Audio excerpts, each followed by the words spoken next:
Pagbati sa ating mga viewers. SSS ipinatupad na increase sa premiums 2025. Alam mo ba? Ang pagtaas ng SSS kontribusyon sa 15% simula Enero 1 ay nagdulot ng pangamba, lalo na sa mababang kita at MSMEs.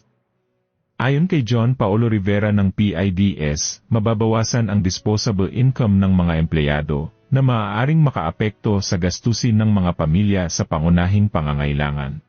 Dagdag pa ni Michael Ricafort ng RCBC, mas maaapektuhan ang mahihirap na umaasa sa arawang kita, na mapipilitang maghigpit o umutang para sa pangangailangan. Sinabi rin ni Rivera na posibleng bumaba ang consumer spending, ngunit maaaring mabawi ito sa mas maayos na retirement fund at financial stability. Gayunpaman, tataas ang labor costs na hamon sa MSMEs. Ang mga employer ay maaaring magpatupad ng hiring freeze, bawasan ang wage increases, o mag-shift sa kontraktwal na trabaho. Dapat bantayan ng mga policymaker ang epekto nito sa trabaho at ekonomiya. Ikaw, ano ang iyong masasabi mo sa pagtaas na ito sa SSS premiums o contributions ngayong taong ito?